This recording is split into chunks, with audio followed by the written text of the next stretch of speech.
मध्य प्रदेश की बात करें तो भिंड जिले के अंदर मध्य प्रदेश में सबसे ज़्यादा अव्वल घोटाले नजर आ रहे हैं, जिसके अंदर अब नगरपालिका के माध्यम से एक घोटाला और उजागर किया गया है, जिसमें नगरपालिका के 6 लोग जिम्मेदार देखे गए हैं, जिनमें 5 जिम्मेदार पदाधिकारी हैं, जिनमें 2 जिम्मेदार पदाधिकारी रिटायर बताए गए हैं, जिसमें राजन सिंह चौहान साहिब ग्रेड 3 के अधिकारी हैं। साथ ही राधेश्याम राजौरिया आरआई जो कि नगरपालिका में पदस्थ थे, शिवनाथ सिंह सेंगर रिटायर आरआई जो कि नगरपालिका में पदस्थ थे, अशोक जाटव रिटायर्ड आरआई वो भी नगरपालिका में पदस्थ थे। साथ ही सुरेंद्र शर्मा तत्कालीन सीएमओ जो नगरपालिका में रहे हैं। उसके बाद वीरेंद्र तिवारी जो कि तत्कालीन सीएमओ यहाँ भिंड नगरपालिका में बनकर आए थे, तभी से धनाधन घोटालों की परतें अब वार्ड के पार्षद खोलते नजर आ रहे हैं। बात करें तो भिंड जिले के अंदर जिस प्रकार से वार्ड पार्षदों की सूची तैयार हुई थी और वार्ड पार्षदों के माध्यम से अपनी पूर्ण तरीके से विजय पताका फहराकर जो वार्ड के अंदर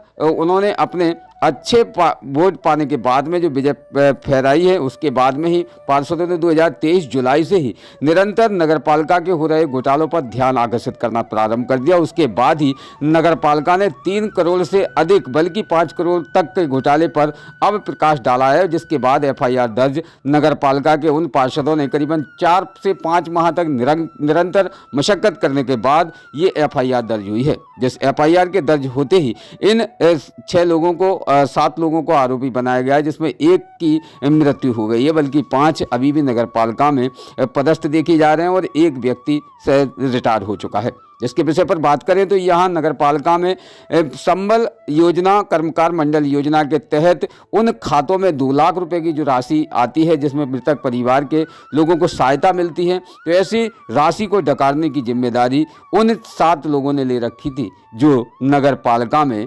आरआई और नगरपालिका में साहिब ग्रेड 3 पद पर पदस्थ थे। साथ ही नगरपालिका वरिष्ठ अधिकारी मुख्य नगरपालिका अधिकारी के पदों पर पदस्थ थे।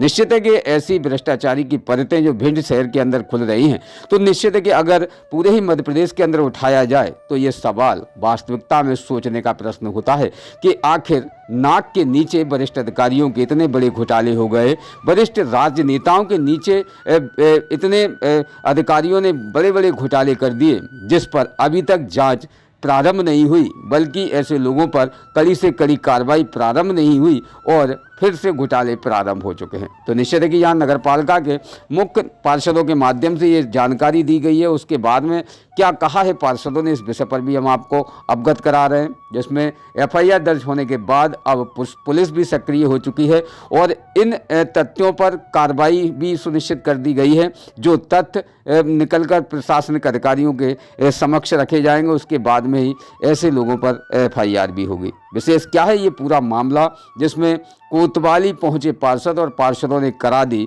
अपने ही नगरपालिका के उन अधिकारियों पर एफआईआर जो अधिकारी जिम्मेदारी से शहर अंचल के अंदर कार्य को कर रहे थे और समाज के अंदर अपना मुखौटा कुछ अलग ही दिखा रहे थे। भिंड से खास ब्यूरो रिपोर्ट इमरान अली खान। पति जी, एक नगरपालिका की तरफ से एफआईआर रजिस्टर्ड हुई है, जिसमें नगरपालिका के कर्मचारियों पर करीबन 7 लोगों पर एफआईआर बताई जा रही है। क्या था ये पूरा मामला और किस प्रकार की एफआईआर की जिद आप लोगों के माध्यम से पूर्ण हुई है?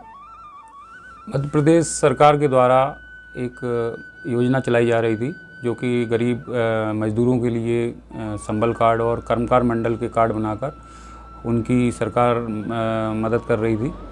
और उन मज़दूरों की जो कार्ड होल्डर थे, उनकी मृत्यु होने के बाद सरकार मृत्यु सहायता देती थी, या जैसे दुर्घटना मृत्यु होती है तो 4,05,000 रुपये और सामान्य मृत्यु पर 2,05,000 रुपये ये सरकार के द्वारा दिए जाते थे। तो इसी मृत्यु सहायता में नगरपालिका भिंड में एक बहुत बड़ा घोटाला हुआ था, जो कि कोरोना के समय से लगातार चला आ रहा था। उस समय चुनाव हुए नहीं थे, परिषद थी नहीं, प्रशासक था नगरपालिका पे, तो किसी ने ध्यान नहीं दिया। 2023 से हमारी नई परिषद चुन के आई, हम लोगों ने जब इस पर ध्यान दिया, हमारे वार्डों में से ही लोग निकल के आए जो कि घूम रहे थे, जिन्हें मृत्यु सहायता नहीं मिली थी। उनके प्रकरण काफ़ी समय से लंबित थे। जब हम लोगों ने पता लगाया, नगरपालिका में पता लगाया, तो पता चला पैसे तो डल चुके हैं खातों में और हितग्राही तक पहुँचे नहीं और पैसे डल चुके हैं। तो जब हम लोगों ने पता लगाया तो ये पूरा मामला ऐसा निकला कि वो पैसे किसी और लोगों के खातों में पहले ही जा चुके थे। ऐसे हम लोगों ने जब पता लगाना शुरू किया तो कई 100-150 निकल के आए, ज़्यादा भी निकलेंगे अगर और अच्छी तरह से जांच होगी। फिर भी हम लोगों ने कलेक्टर साहब को शिकायत की, उन्होंने एक जांच कमेटी बनाई डीपीसी साहब के व्योमेश शर्मा जी की अध्यक्षता में। तो उस जांच कमेटी ने भी जब पूरा जांच की तो 152 प्रकरण निकल के आए जिनमें पैसा दूसरे खातों में गया था। हितग्राही को मिलना था, वो पैसा नहीं मिला, दूसरे खाते में गया था। तो यही जांच थी। इसी को लेकर हम लोगों ने, सभी पार्षदों ने, हमारी परिषद ने लंबी लड़ाई लड़ी। इसमें हमारे एक साथी पार्षद हैं मनोज राजावत जीवन, वार्ड नंबर 21 से, उन्होंने सांकेतिक 1 दिन की भूख हड़ताल भी की थी। उसमें हम सभी लोग शामिल रहे, उनका साथ दिया। रात भर मतलब 24 घंटे भूख हड़ताल पर रहे वो। लेकिन प्रशासन का इतना ढीला रवैया था, खासकर नगर पालिका का, कि वो नहीं चाहते थे कि उनके कर्मचारियों पर और उनके जो साथी सीएमओ फंस रहे थे किसी पर आँच आए। तो उनका बहुत ही असहयोग वाला रवैया रहा। लेकिन भिंड कलेक्टर साहब ने और माननीय एसपी साहब ने, दोनों लोगों ने परिषद का अच्छा सहयोग हम लोगों का दिया। अच्छा, ये जो कर्मचारी जो इसमें लिप्त पाए गए थे, ये कौन कौन सी पोस्ट के कर्मचारी थे, किस पोस्ट पे थे ये? इसमें मेन जो घोटाला रहा वो बाबू थे हमारे यहाँ, राजन चौहान, उनके द्वारा ही रहा। और 2 तत्कालीन सीएमओ समय समय के सुरेंद्र शर्मा रहे और वीरेंद्र तिवारी जी, उन दोनों भी आँच आई है इसकी एफआईआर की। और 2 आरआई हमारे यहाँ से रिटायर हो गए, जो रिटायर्ड हुए हैं, अशोक जाटव और शिवनाथ सेंगर, 2 ये थे। और एक ख़त्म हो गए राघवेंद्र मिश्रा, तो उन पर एफआईआर नहीं हुई। इस प्रकार 7 लोग थे, तो एक मृत्यु हो गई उनकी, 6 लोगों पे एफआईआर हुई। अच्छा, विशेष इसमें आप लोगों ने क्या मांग रखी? हमारी मांग बस यही है कि पहली सीढ़ी तो हम लोगों ने सफलता हासिल कर ली, एफआईआर करवा दिया। हमारी मांग है जो इसके वास्तविक हितग्राही हैं, जिनको पैसा मिलना चाहिए था, वो पैसा उन्हें मिले और इनसे पूरी रिकवरी की जाए। जहाँ जहाँ ये खाते में पैसे डले हैं सबकी जांच कराई जाए।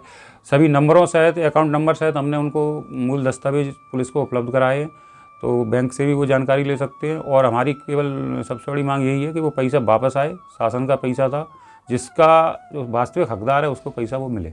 अगर वापस नहीं आता है तो? अब ये शासन का काम है, आगे भी लड़ाई लड़ेंगे। पैसा तो ऐसे एसपी साहब का कहना ये है कि जो वास्तविक लोग हैं, मतलब रिकवरी हम कराएंगे जितनी भी हो सकेगी, सब अकाउंटों की जांच कराएंगे बैंक से मिलकर, ऐसा पुलिस का आश्वासन है। अधिकांश जो पैसा गया है, जिन अकाउंटों में पैसा गया है, वो रहने वाले कहाँ के? बाहर के सब, उन्हें अपने रिश्तेदारों के, चाहते लोगों के जो मिल गया है। कई जो दलाल नगर पालिका के बाहर बैठे रहते हैं, उनने अकाउंट उपलब्ध कराए, कुछ पैसे लेके 2-4 हज़ार उनको दे दिए, बाकी पैसा पूरा वापस ले लिया। पूरा फाइल हितग्राही की चली। जब पैसे की तक फाइल पहुंची, पैसा गिरना था, वहाँ पे अकाउंट चेंज कर दिया गया और अपने चाहते लोगों को पैसा डाल दिया गया। अरे इतना लंबा घोटाला हो रहा है, ये काफ़ी दिनों से, काफ़ी सालों से चल रहा होगा इस पर काम, जो कि निकल कर आया। आप लोगों का प्रकाश कैसे गया इस पर? हम लोगों का 2023 में जुलाई से हम लोग चुन के आए हैं, लगभग 2 साल होने को आ रहे हैं। तो हम लोग तो शुरुआत में ही ये पता चल गया था, सभी के वार्डों में, अन्य पार्षदों के वार्डों में भी ऐसे ही लोग आ रहे थे जो जिनके फाइल लगी थी पेमेंट के लिए और उनको खाते में पैसा आ नहीं पा रहा। जब हम लोगों ने इसकी, वहाँ राजन चौहान बाबू और अन्य जो इसके कर्मचारी थे, तो उनसे जब हम लोगों ने बात की कि ये पैसा क्यों नहीं आ पा रहा, तो जब हमने गहराई से इसमें गए तो पता चला पैसा तो गिर चुका है, 1 साल पहले ही गिर गया। और जब हमने अपने वार्ड में आके उससे पूछा तो कह रहे हमारे पास पैसा आया ही नहीं है। जब हमने जाके खुद अकाउंट चेक कराया, वास्तव में पैसा नहीं आया और वहाँ नगर पालिका से पैसा गिर चुका। इस प्रकार इसकी परतें खुलती चली गई। फिर एक नहीं कई लोग आ गए। इसमें एक अन्य प्रकार से भी इनने घोटाला किया। क्या हुआ कि मृत्यु के बाद सहायता मिलती है, ये कई लोग ऐसे घूम रहे हैं, हम आपको दिखवा भी देंगे, जो जीवित हैं और उनका मृत्यु प्रमाण पत्र बनवा के वो भी पैसा निकाला जा चुका है। अच्छा, विशेष कितना घोटाला होगा? 152 खाते, हम 2 लाख रुपए लेके भी चलेंगे, वैसे तो 4 लाख भी मिलती है सहायता, तो भी 3 करोड़ से ऊपर जा रहा है। मेरी नज़र में कम से कम 5 करोड़ से ऊपर का घोटाला ये निकलेगा।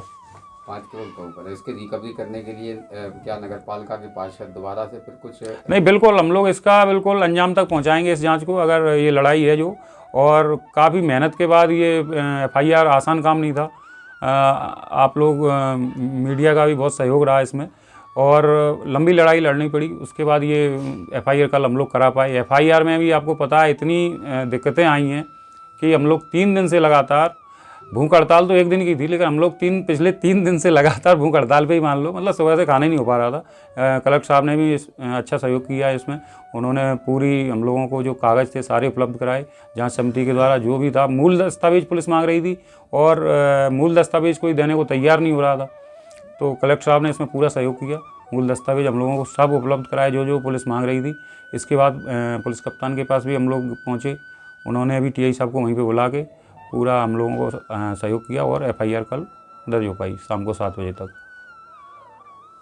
मामला है जो कि नगर पालिका की तरफ से एक एफआईआर दर्ज कराई गई है। मध्य प्रदेश शासन की योजना जो श्रम विभाग द्वारा संचालित की जा रही थी, जिसमें मध्य प्रदेश भिंड की नगर पालिका निगम द्वारा कर्मकार मंडल और संबल योजना के तहत हितग्राहियों के खाते में 2-2 लाख रुपए स्थानांतरित किए जाने थे। लेकिन वर्ष 1921 से लेकर 2024 तक हितग्राहियों के खातों में पैसे न जाकर अन्य खातों में नगर निगम के कर्मचारी और सीएमओ द्वारा पैसों का हस्तांतरित किया गया, जिसकी श्रीमान कलेक्टर महोदय भिंड द्वारा जांच कराई गई तो 3 करोड़ 40 लाख का ये घोटाला पाया गया, जिसमें जांच में 7 कर्मचारी आरोपी पाए गए थे, जिनमें से 6 के खिलाफ अपराध पंजीबद्ध किया गया है। एक कर्मचारी आरोपी का निधन होने से उसके विरुद्ध कार्रवाई नहीं की गई है। जैसे सर गिरफ्तारी कब तक होगी?